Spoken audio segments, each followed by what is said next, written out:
Wow, খুব সুন্দর বাবা। কি আঁকছো এটা? কি আঁকছো এটা?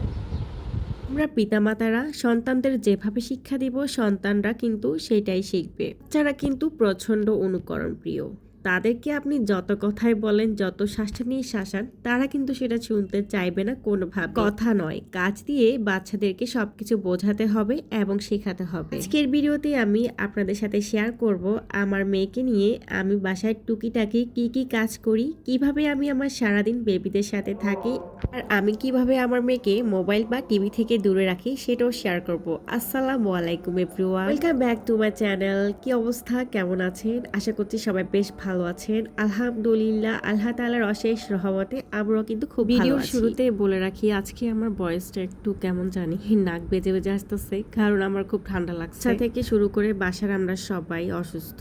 আমার ছেলের তো আজকে 15 দিন ধরে সর্দি কাশি লেগে আছে, ভালো হচ্ছে না। এদিকে আমারও গত 3-4 দিন ধরেই সর্দি পাইছে, আর আজকে রাত থেকে দেখি আমার মেয়ের অবস্থা খারাপ, মেয়েরও জ্বর আসছে, সর্দি প্লাস কাশি। সকালের নাস্তায় রুটি আর ডিম ছিল।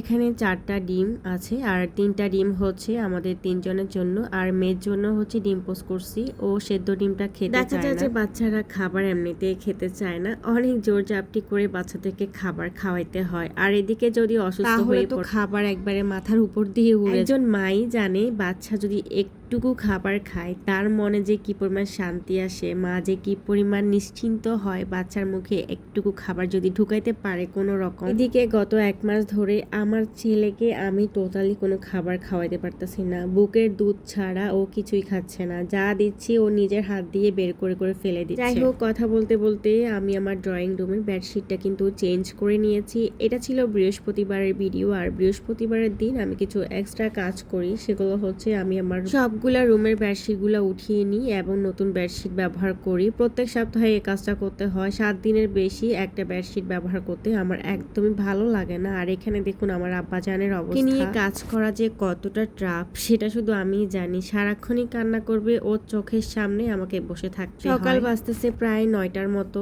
আমি সবগুলা রুমের বেডশিটগুলো কিন্তু চেঞ্জ করে নিয়েছি, আর এদিকে মেয়ে চলে গিয়েছি স্কুলে। 10টা 10:30 করে ওকে গিয়ে নিয়ে আসবো, আর ওকে আনার আগে মোটামুটি অনেকগুলা কাজে কিন্তু গুছিয়ে ফেলি। বর্তমান যুগের বাচ্চাগুলা মোবাইল কিংবা টিভিতে এত বেশি আসক্ত, কি আর বলবো। যেখানে যাবেন বাচ্চারা মোবাইল নিয়ে বসে আছে। আপনি যে জায়গায় যান না কেন, যে বাসায় যান না কেন, মোবাইল ছাড়া কোনো বাচ্চাকে কিন্তু আপনি বাচ্চাগুলার দোষ দিয়ে আর লাভ কি বলেন? আমি কিছু কিছু মা বাবাকে দেখেছি, তারা নিজেরাই কি করে, নিজেদের মতো করে সময় কাটানোর জন্য বা নিজেরা একটু ভালোভাবে থাকার জন্য বাচ্চাদেরকে মোবাইল হাতে দিয়ে বসায় রাখে। অন্যদিকে কিছু কিছু বাবা মা বাচ্চাদের দুষ্টুমি সহ্য করতে পারে না, তাই কি করে মোবাইলটা দিয়ে বসায় রাখে। এতে করে দেখা যায় যে বাচ্চারা মোবাইলের প্রতি অ্যাডিক্টেড থাকে আর ঘরে কোনো দুষ্টুমি করে না, মা বাপগুলো যেন শান্তিতে থাকতে পারে।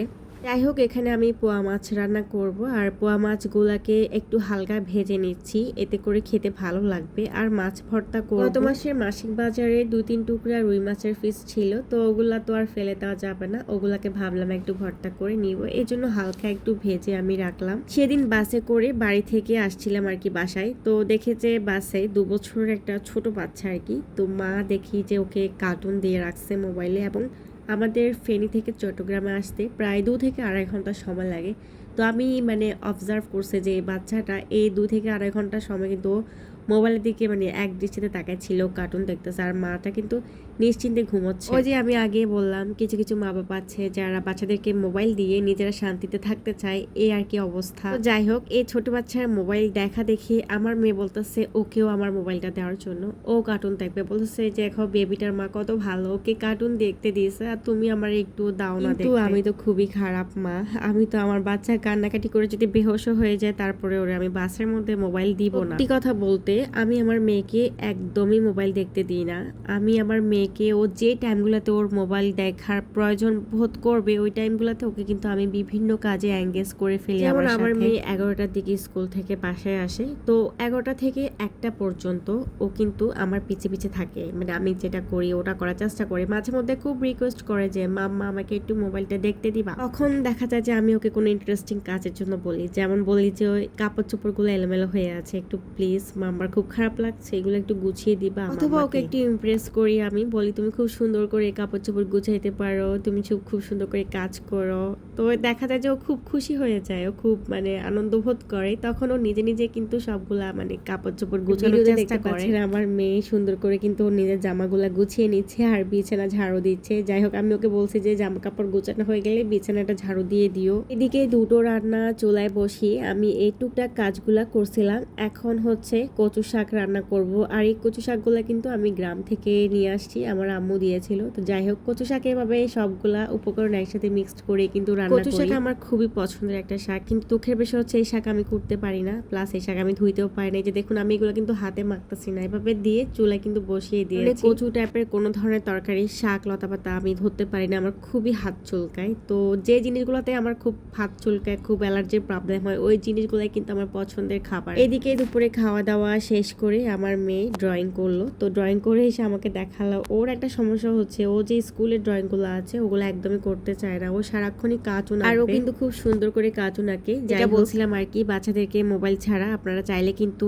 এভাবে আপনাদের সাথে সাথে রেখে, আপনাদের পাশে পাশে রেখে বিভিন্ন ধরনের ছোটখাটো কাজে ওদেরকে এঙ্গেজ করাতে পারে। করে ওরা ওই ফ্রি টাইমটাই খুঁজে পাবে না যে টাইমটাতে ওদের মোবাইল দেখতে ইচ্ছে করবে। তবে আমার বাচ্চা যে একদম বিনোদন থেকে বাইরে তা কিন্তু না, দুপুর 1টা থেকে 2টা পর্যন্ত আমি ওকে 1 ঘন্টা টিভি দেখতে দিই। ওর প্রতিদিনের রুটিন, 1টার আগে কিন্তু ওর কোনোভাবে টিভি দেখা যাবে না। আমি আমার সর্বোচ্চ ট্রাই করি আমার মেয়েকে মোবাইল থেকে দূরে রাখার জন্য। আপনারাও চাইলে কিন্তু এভাবে ট্রাই করতে পারেন। আর এখন বিকালবেলা চিকেন ফ্রাই করতেছিলাম। আর ভিডিওটি আমার এই পর্যন্তই ছিল। পুরো ভিডিওটি কেমন লেগেছে অবশ্যই কমেন্টস করে জানাবেন। তো একটা রিকোয়েস্ট করব, ভিডিওর কোন অংশ যদি বিন্দু মাত্র ভালো লাগে, যদি উপকৃত হন আপনারা কেউ, তাহলে প্লিজ আমার চ্যানেলটা সাবস্ক্রাইব করে চ্যানেলের পাশে বিদায় নিয়ে নিচ্ছি। সবাই ভালো থাকবেন, সুস্থ থাকবেন, দেখা হবে পরবর্তী ভিডিওতে। আল্লাহ হাফেজ।